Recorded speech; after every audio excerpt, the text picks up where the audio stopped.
Impact Family, impacting the world through healthy family. Shalom sahabat Impact Family yang dikasih Tuhan. Apa kabar saudara-saudara? Bagaimana? Apakah saudara mempunyai seorang sahabat yang baru? Saudara, kadang-kadang ya seorang sahabat itu perlu menaikkan derajat temannya. Contohnya ya, seperti waktu Paulus di penjara, dia kan bertemu dengan banyak orang di penjara. Salah satunya dia bertemu dengan seorang yang namanya Onesimus. Onesimus ini ya menurut tradisi ceritanya bahwa dia itu dulunya bekerja di rumah Filemon. Filemon ini bosnya. Nah, rupanya dia mencuri sesuatu sehingga dia itu ditangkap, masukkan penjara. Bertemulah Rasul Paulus. Nah, setelah bertemu dengan Rasul Paulus, dia diperbaiki.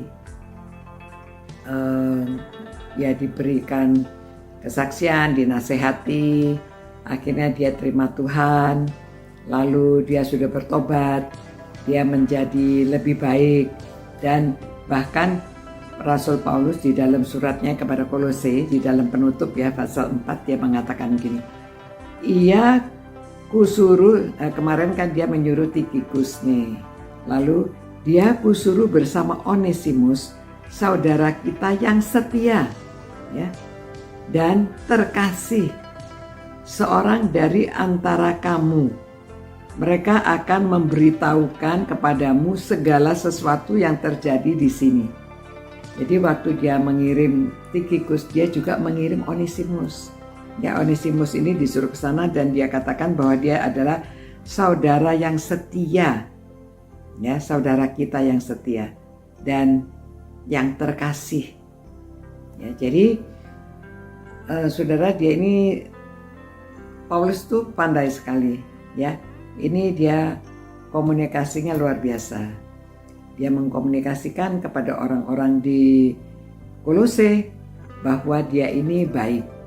Dia ini seorang yang baik dan dikatakan bahwa dia ini setia ya.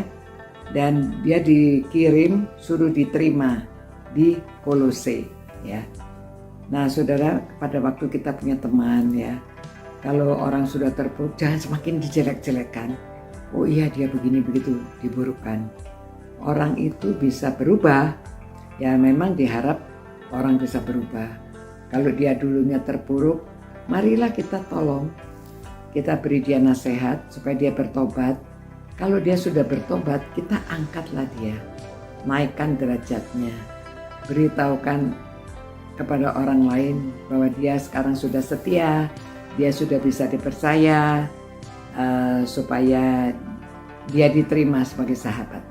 Ya, jangan semakin dia nggak bisa dipercaya, orangnya gini-gini. Siapa tahu dia sudah bertobat.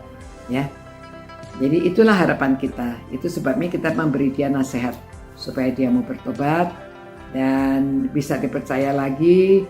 Lalu kita angkatlah derajatnya supaya, dan juga kita memberitahu dia bahwa saya kasih rekomendasi ya, jangan kamu berbuat lagi. Ingat ya, kepada wanita yang berdosa itu Tuhan Yesus mengatakan jangan berbuat lagi.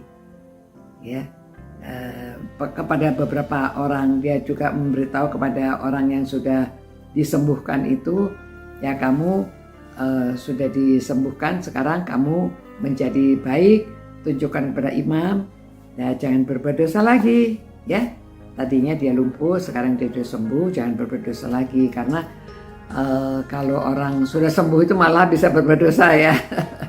Tadinya lumpuh dia tidak bisa apa-apa, tapi sudah disembuhkan, dikasih nasihatnya itu. Begitu juga kalau kita punya teman, punya kenalan, kita sudah kasih kesaksian, dia sudah bertobat, marilah kita juga bisa memberi rekomendasi supaya dia bisa diberi pelayanan atau dia bisa diberi pekerjaan, dan orangnya kita nasihati jangan berbuat dosa lagi ya.